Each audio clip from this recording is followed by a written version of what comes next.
आज यहाँ नागपुर में शिवसेना नागपुर की तरफ से हम लोगों ने भारत के राष्ट्रगीत, पवित्रतम और महानतम राष्ट्रगीत वंदे मातरम का सामूहिक पठन का कार्यक्रम रखा था। इसके पीछे उद्देश्य ये है कि आजादी से पहले और उसके बाद भी कांग्रेस पार्टी ने जानबूझ के एक षड्यंत्र के तहत वंदे मातरम को खंडित किया और अपने तथाकथित सेकुलरिज्म की विचारधारा की तुष्टि के लिए या उसके संरक्षण के लिए एक खास धर्म, एक खास मजहब विशेष के लोगों के वोटों के लिए वंदे मातरम को राष्ट्रगीत घोषित नहीं होने दिया।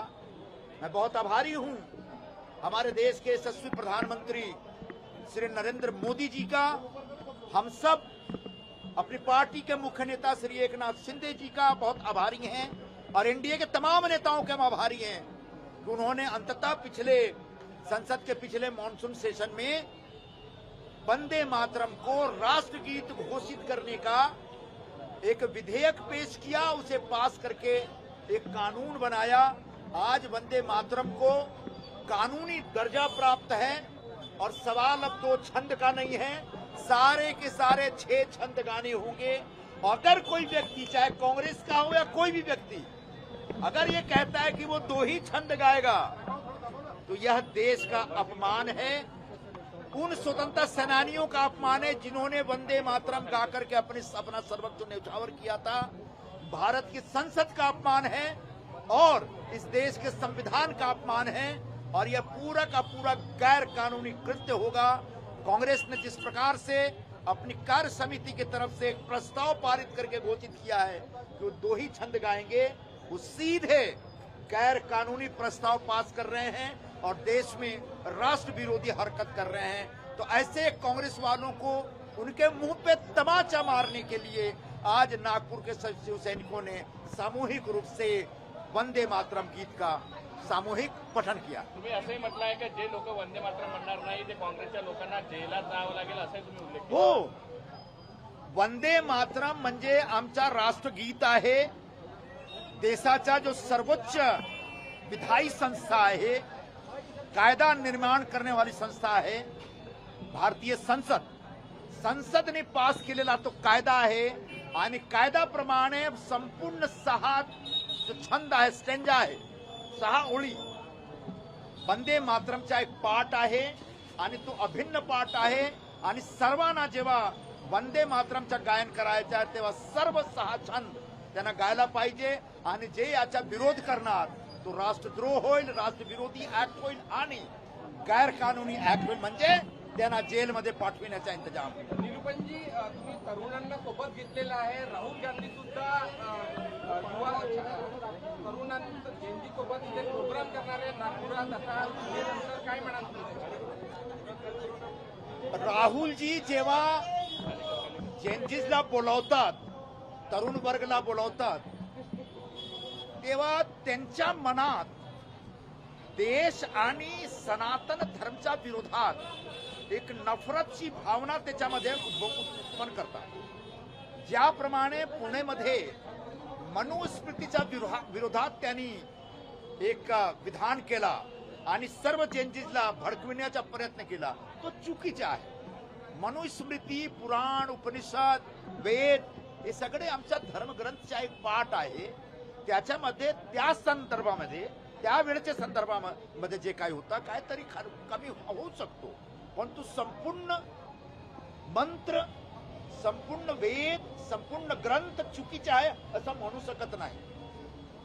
ज्या मुलींना ते सांगत होते की मनुस्मृतीमध्ये तुमच्या विरोधात काहीतरी आहे, त्या मुलींना आम्ही सांगू इच्छितो की तो मनुस्मृतीत असं लिहिलेलं आहे की यत्र नारी पूजन्ते रमन्ते तत्र देवता, म्हणजे महिलांचा सन्मान सर्वोपरी आहे आणि जिकडे महिला राहतात तिकडे साक्षात देव आणि देवता, देवी आणि देवता बसतात।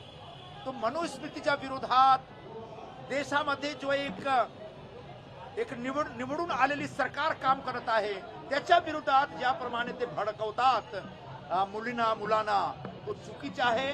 आम्ही जो जेनजी बरोबर काम करतो त्याच्यामध्ये त्यांच्यामध्ये जो राष्ट्रवादी आणि राष्ट्रभक्तीची जो भावना आहे तो भावना बरोबर घेऊन पुढे जातो, पण ते राष्ट्रविरोधी भावना भडकविण्याचा प्रयत्न करतात. नागपुरात प्रोग्राम होणार आहे अशी चर्चा आहे, त्याचा विरोध शिवसेना करणार नाही, कोणी कुठेही प्रोग्राम घेऊ शकतो, पण जेव्हा ते राष्ट्रविरोधी ऍक्ट करणार तेव्हा आम्ही विरोध करणार आणि त्यांच्यावर टीका टिप्पणी पण करणार आणि कायद्याप्रमाणे कारवाई करण्याचा प्रयत्न करणार. जेव्हा ते आमचे महाराष्ट्राचे किंवा देशाचे मुला मुलींना आमचे सनातन धर्माच्या विरोधात भडकवणार तेव्हा आम्ही विरोध करणार. मराठी बोलण्यावरून कुठंतरी आता ऑटो चालक असो किंवा जे असो ते कारवाई मुंबईमध्ये केली जाणार आहे, काही कालावधी दिलेला आहे, कसं पाहता? नागपुरात तो हा सब्जेक्ट नाही आहे, हा मुंबईचा सब्जेक्ट आहे. तरीही मी एक्सप्लेन करतो. काल मी गेलो होतो, आमचे जो परिवहन मंत्री आहे नाईक साहेब, सरनाईक साहेब, त्यांच्या बरोबर बसलो. शिवसेनेची भूमिका आहे, आमचे शिवसेनाचे संस्थापक हिंदू हृदय सम्राट शिवसेना प्रमुख बाळासाहेब ठाकरे त्यांच्यापासून शिवसेनेची भूमिका आहे की महाराष्ट्रात मराठी भाषाचा सन्मान झालाच पाहिजे आणि महाराष्ट्रात राहणारे जे काही लोक आहेत त्यांनी मराठीमध्ये संवाद करण्याचा प्रयत्न केला पाहिजे.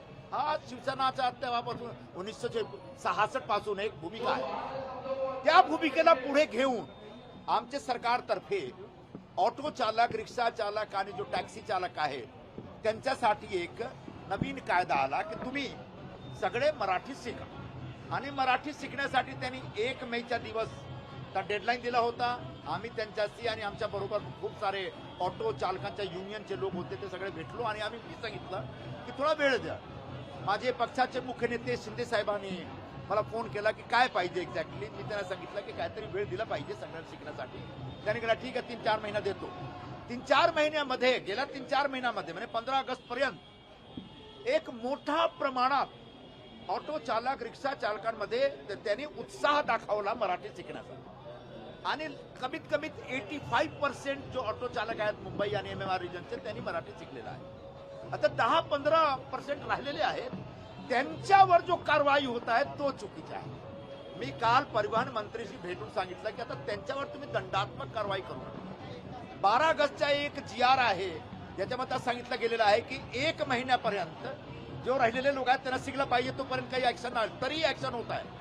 काल संध्याकाळपर्यंत आमचे मुख्यमंत्री जो तुमचे नागपूरचे योग्य सुपुत्र आहेत त्यांनी अशी घोषणा केली कि अगर टाइम बढ़ा के मांगना है तो हम टाइम बढ़ा के भी देंगे, कोई दिक्कत नहीं है, लेकिन हम किसी पे जोर जबरदस्ती नहीं करेंगे, मराठी भाषा इम्पोज नहीं करेंगे. पण सर्वांना मराठी भाषामध्ये संवाद केला पाहिजे. कमीत कमी याचा प्रयत्न सगळ्यांकडून सुरू झाला पाहिजे. तो मी समाधानी आहे माझ्या शासनावर की त्यांनी एक असा निर्णय बहुतेक घेतलेला आहे की जोपर्यंत सगळे मराठी बोलणं शिकत नाही तोपर्यंत मराठी शिकविण्याचा प्रशिक्षण केंद्र चालू राहील.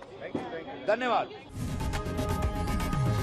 लोकशाही मराठी ऐका, पहा, जागरूक रहा.